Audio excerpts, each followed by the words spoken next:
Hace unos años, en un directo, pregunté a la gente del chat por qué jugaban Kenshi. La respuesta que me dieron, y que a día de hoy aún recuerdo, fue por las historias que creas. Lo que nadie me dijo fue que para que ocurran las historias, primero tenemos que enfrentar los monstruos que viven en ellas. Creo que coincidiréis conmigo que si eres un jugador habitual de Kenshi, la última palabra que pensaréis que puede definir el juego es terror. Y tal vez estéis en lo cierto, pero para mí este sentimiento ha estado muy presente mientras jugaba últimamente. Kenshi ha sido un juego que desde mis inicios en este canal he subido en diferentes vídeos y formatos, pero siempre había jugado de la mano del chat y sin darme cuenta, había jugado con el cinturón de seguridad puesto. Ahora que he jugado a solas y he asumido por mí mismo las consecuencias de mirar en el abismo, me he dado cuenta de la profundidad de Kenshi y de cómo cualquier paso en falso es una caída inevitable al interior de la peor de las oscuridades.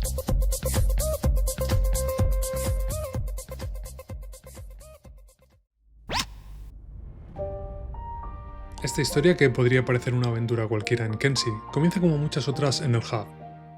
Hacía mucho que no jugaba este título y esta iba a ser mi primera gran aventura en solitario y sin ayuda del chat, así que lo tenía claro. Si iba a ser mi gran retorno a este juego, tenía que ser un viaje. Un gran viaje, si era posible. Quería descubrir el máximo número de lugares y ver qué me aguardaba en cada rincón del mapa. En ese mismo momento, cuando ya estaba listo para partir, había comenzado mi historia y estaba tan entusiasmado con volver a disfrutar del juego que no fui consciente del sutil sentimiento que estaba creciendo dentro de mí. Una emoción latente, a punto de nacer, y que iba a hacerme disfrutar el juego como no lo había hecho hasta ahora. Iba a crear mi propia historia, o mi propia pesadilla. Estamos acostumbrados a día de hoy a pensar en el concepto de terror como sustos fáciles, violines a toda mecha y una banda sonora estridente al servicio del director cuando va a hacer un juego de cámara antes de enseñarnos al monstruo. Yo, cuando pienso en el terror como concepto, pienso en otro tipo de sensaciones más primitivas. Pienso en el sentimiento que genera una atmósfera alrededor de un tema y una emoción construida desde el inconsciente en el que un ser humano se enfrenta a una situación desconocida y probablemente peligrosa. El terror es algo que se prepara a fuego lento y no llega porque te tiren un fantasma a la cara en el momento menos pensado. Eso es solo un truco barato. Me gustaría mucho enseñaros qué quiero transmitir en este vídeo, hablando de mi película de terror favorita.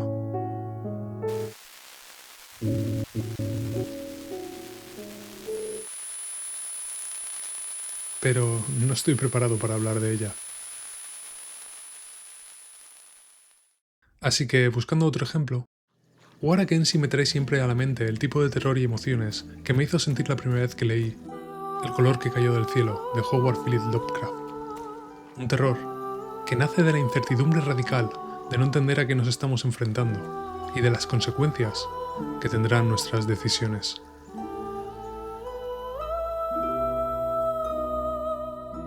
En el momento que me encaminé hacia mi aventura, sabía que tenía delante de mí algo perturbador e inquietante, como en esa historia, pero a la vez me resultaba imposible abandonar la idea de lanzarme a la aventura, fueran cuales fueran las consecuencias finales. Los primeros pasos fueron sencillos, dado que recordaba mucho mis partidas anteriores, guiado por el chat. Todas mis sesiones previas habían ocurrido en la mitad norte del mapa, así que esta vez tenía claro que debía avanzar hacia el sur. De modo que así lo hice. Podía encontrar ciertos enemigos por el camino, pero estaba atento al horizonte, para no tener que lidiar con ninguna sorpresa desagradable. Supongo que si estás viendo este vídeo es porque estás familiarizado con Kenshi o tienes algún interés en él, y tal vez vivir tus propias aventuras. Si estás en el segundo grupo y eres como yo, disfrutarás con mucho de la estética low poly que tiene el juego, pero si no es el caso, también te recomiendo que no te dejes llevar solo por los gráficos. Kenshi es posiblemente uno de los sandbox más profundos del mercado y tiene un contenido casi infinito. Pero aún así, si esto no es motivo suficiente para terminar de convencerte, solo necesitas pasarte por la Steam Workshop y añadir al juego un montón de opciones adicionales, gracias a los modders. Al cabo de un rato recorriendo las estepas, di con el primer grupo de enemigos. No debería estar en problemas si actuaba de una forma sensata. Podía simplemente dejarlos pasar y continuar con mi viaje. O podía abrazar la demencia absoluta y lanzarme contra todos ellos. Lo sé, Con un personaje recién creado, esta decisión era una muerte segura, pero si conseguía derrotar al menos a uno de ellos, podría intentar llevarme su equipo y luego ir con algo de beneficio, por poco que fuera.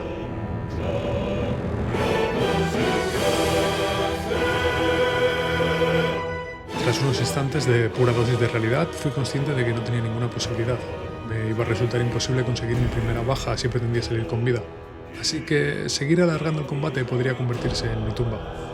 Con este panorama frente a mí, hice lo que haría cualquier loco cuando le vuelve la sensatez: correr por mi vida.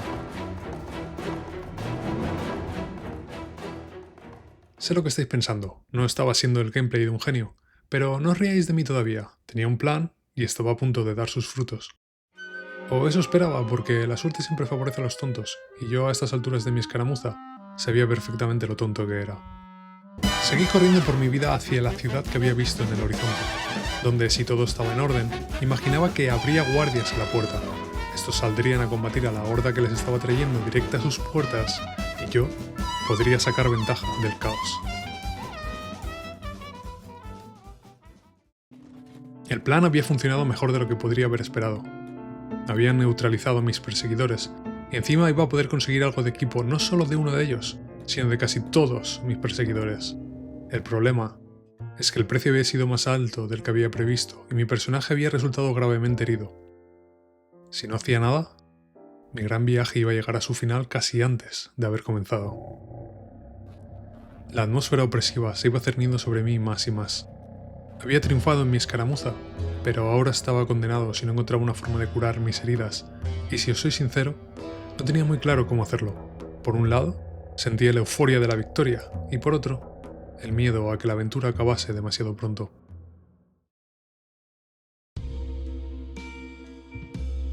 Estuve jugando a otro juego que llevaba bastante tiempo en mi radar: Kiosk. Lo primero que me entró por la vista de este juego fue su descripción en Steam. Un título que combinaba terror con un juego de cocina, no hacía falta más, estaba dentro. Pasé por caja, le di mi dinero a Steam y me dejé llevar por donde el juego tuviera bien llevarme. Kiosk es un juego pequeñito en todos sus conceptos y a su vez extraño, muy extraño. Tiene ese algo de los juegos de simulador que te atrapa y la suficiente historia interna para sentirte rápidamente intrigado. Tiene una banda sonora muy bien integrada en el gameplay y uno de mis puntos débiles a la hora de elegir un juego nuevo: una estética low poly muy bien lograda, sin caer en lo cutre o en lo poco atractivo visualmente. Los primeros minutos del juego, aunque sea un supuesto juego de terror, son los que encontrarías en cualquier otro simulador de oficios, como podría ser el TCG Card Shop Simulator, pero con unas físicas bastante peculiares que a primera vista resultan bastante cómicas. El juego gira alrededor de una trama de desapariciones y la necesidad de seguir llevando un negocio. El antiguo cocinero ha desaparecido en extrañas circunstancias y nosotros estamos allí para sustituirlo. A lo largo de la noche, diferentes clientes irán llegando a nuestro puesto y nos pedirán lo que les apetece cenar. Estos clientes serán habituales y entre pedido y pedido irán desarrollando una pequeña historia oscura sobre lo que pasa en ese negocio y la desaparición del chico que trabajaba aquí antes que nosotros. Kiosk es un juego divertido, muy divertido. Disfruté muchísimo este juego porque para mí, más que un juego de miedo, era una caricatura del género de terror. Cuando estamos sumergidos en la historia oscura que nos plantea el juego, entonces empezamos a lanzar cuchillos por el aire, tiramos hamburguesas de un lado a otro de la cocina, o mi favorito, lanzamos triples con los huevos desde la nevera hasta la plancha. Este gameplay absurdo, en el mejor de los sentidos, rompe la atmósfera densa que suelen buscar los títulos de miedo y propone algo diferente.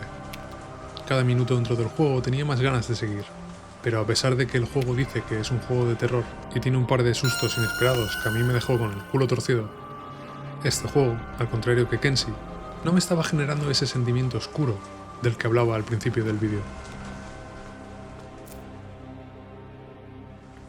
El truco del gameplay sobre el que se construye Kiosk, pecando un poco de haceros un leve spoiler al gameplay pero no a la historia, consiste en que te dejes llevar con esta mecánica tan divertida y a la vez llamativa de lanzar los alimentos, ir a buscarlos al almacén o recogerlos del suelo, para que olvides que es un juego de miedo.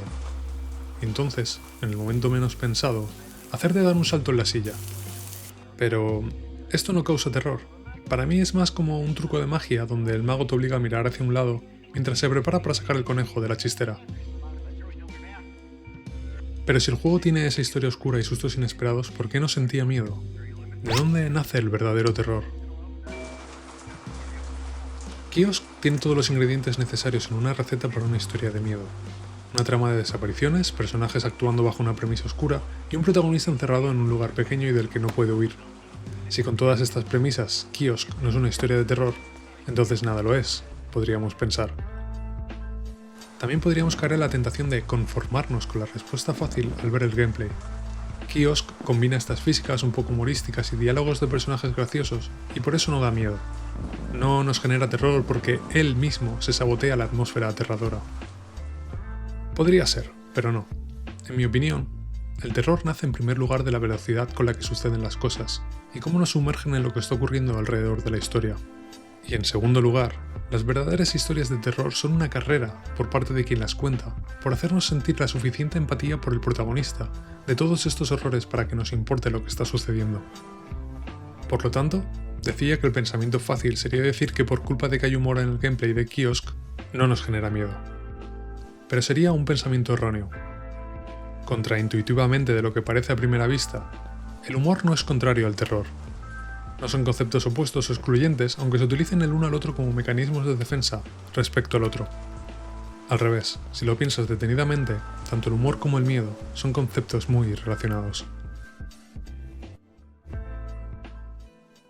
En la comedia de stand-up y en el humor en general hay un concepto en inglés que se llama el delivery, y cuya traducción literal en castellano sería la entrega. Aunque sería más apropiado traducirlo como el momento adecuado para servir o entregar un chiste. Este concepto de delivery vendría a intentar explicar que un chiste o un gag cómico puede hacer gracia o no, dependiendo de cómo se le entrega al público. El tono con el que se cuenta un monólogo, la velocidad con la que se hace, y saber entender cómo de receptivo está el público para entregar el chiste en el momento exacto, sería un poco la receta para entender cuándo el humor puede funcionar o no. El terror es igual. El sentimiento de miedo y de terror no nace de un susto barato, al contrario de lo que piensan los ejecutivos de Hollywood. El miedo necesita un delivery con un ritmo lento. Necesita convencer al subconsciente del espectador de que todo está en contra, y eso no llega con un susto rápido, sino con un trabajo constante por minar la sensación de seguridad en aquel que se enfrenta al peligro. Por lo tanto, para mí, ahí nace el terror, en el delivery, al igual que en el humor. Volvamos a Kenshi, sigamos con mi historia. Estaba entre la espada y la pared, con un gran primer éxito a mis espaldas y un futuro muy corto frente a mí. El juego estaba consiguiendo que me implicara emocionalmente en enfrentar el entorno hostil, y el terror estaba llegando, todavía sutil, pero de forma irrefrenable. Entender por qué el delivery en el terror debe ser algo más pausado, es porque la narración debe tener el tiempo suficiente para generar un apego hacia aquella persona que está sufriendo y que está en peligro. Si no sentimos una implicación emocional hacia aquello que puede resultar herido, en este caso mi personaje, no podemos sentir miedo. Así que a estas alturas, donde me sentía totalmente vinculado y cómplice de aventuras con mi personaje, no iba a dejar que su aventura terminase sin más. Iba a enfrentarme a lo que fuera por él, sin importar las consecuencias. Así que el drama estaba servido y ya era una presa oficial del juego. El terror tenía el terreno llano para acampar a sus anchas dentro de mí a partir de ahora. Mis siguientes opciones eran sencillas: curar mis heridas o ir pensando en el siguiente personaje. Mi orgullo no me permitía lo segundo, así que hice lo que hace todo ser humano ante una necesidad radical de supervivencia: enfrentarse a los peligros que surgen al buscar aquello que necesitamos. Me dejé llevar por la corriente de decisiones que implicaban seguir vivo y seguí adelante. Seguí creando una historia como la que mis seguidores decían que era lo que les hacía continuar volviendo día tras día a este juego. Necesitaba curación de forma urgente, pero me encontré con una nueva dosis de realidad. No tenía dinero para comprar un kit de reparación, y por lo tanto, si no conseguía el dinero suficiente, sería el final de mi personaje. Por otro lado, si me quedaba por el miedo a las consecuencias de continuar mi viaje estando herido, también sería mi final. Fuera cual fuera mi decisión en este punto, estaba condenado si no intentaba actuar rápido y asumía los riesgos de mis decisiones.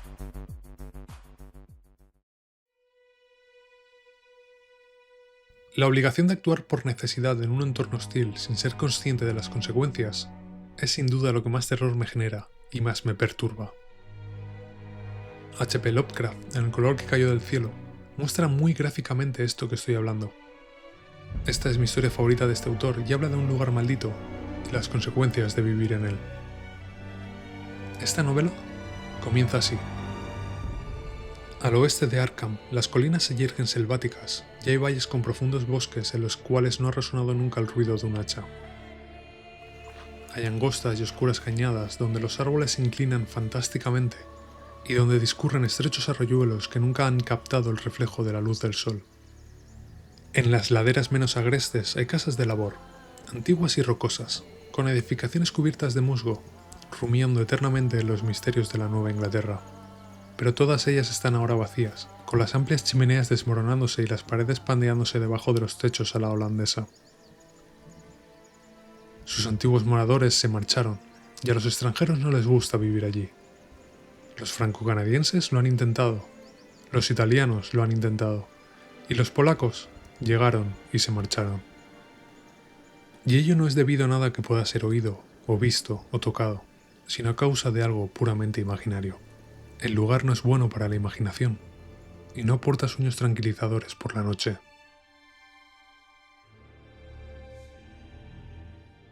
Creo que coincidiréis conmigo que este párrafo podría ser perfectamente cualquier parte del mapa de Kensi. En esta historia de Lovecraft que ya os mencionaba en el inicio del vídeo, antes de que estas tierras cercanas a la ciudad de Arkham tuvieran una descripción tan tétrica, el lugar era una granja próspera dirigida por la familia Gardner, quienes vieron cambiar su vida la noche que un meteorito cayó en sus tierras. La piedra llegada del espacio estelar fue analizada por los científicos de la universidad y llegaron a conclusiones sobre la piedra que la ciencia no era capaz de explicar. Todas las pruebas y teorías de los científicos determinan que el meteorito, como lo definen en la propia historia, no estaba sujeto a las leyes naturales y, por tanto, nos da a entender de forma subliminal que a partir de ahora los protagonistas debían enfrentarse a lo desconocido bajo su propia cuenta y riesgo. Entre las características que tenía el meteoro es que este no paraba de menguar, el cual, una vez desaparecido al reducirse por completo, comenzó a afectar al lugar de forma extraña y perturbadora. Al principio fueron señales sutiles en el entorno. Los cultivos crecían de manera descomunal, pero su sabor era repulsivo y resultaba incomestible. Los animales empezaron a comportarse de forma errática. El ganado se agitaba, sus cuerpos se deformaban y sus ojos parecían brillar en la oscuridad. Si has llegado hasta aquí, me gustaría mucho recomendarte esta historia y que la leas. Creo que no hay una forma más clara para mí de experimentar la historia que viví en Kensi que habiendo leído esta historia de Lovecraft, pues refleja claramente lo que quiero transmitir. Cuando se toma una decisión en un entorno que no comprendemos, los resultados son siempre fatales. Mi personaje, al igual que el granjero Nahum, se encontraba en una situación donde permanecer en el lugar donde estaba parecía lo más seguro a corto plazo, pero aún seguía necesitando una forma de poder tener acceso a las herramientas para curarme. Obligado por la necesidad, en un acceso de locura o de valentía, decidí que debía irme y entregarme a la suerte. Al contrario de lo que haré al granjero de la novela de Lovecraft. Para mi sorpresa, la suerte no se hizo esperar y respondió. Kensi me envió otro grupo de enemigos directos a la puerta de la ciudad para matarme. Así que ahora sí que era presa del miedo. Si me marchaba, mis atacantes acabarían conmigo, y si me quedaba, sería víctima de mis heridas. Así que hice lo único que se puede hacer cuando el terror es el dueño de la situación: soltar el volante y dejar que la suerte decidiera mi destino. Pues a veces solo hace falta saltar al vacío y confiar de que haremos pie antes de que sea demasiado tarde.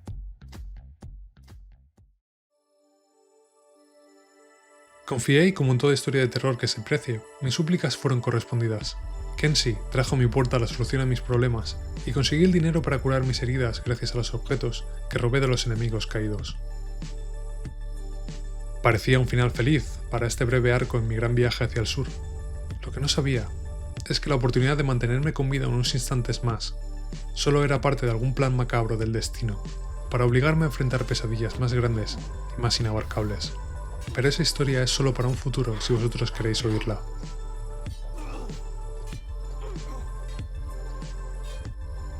Muchas gracias por llegar hasta aquí. Os dejo con otro vídeo donde hablo de Project Zomboid, Brad Pitt y el legado humano.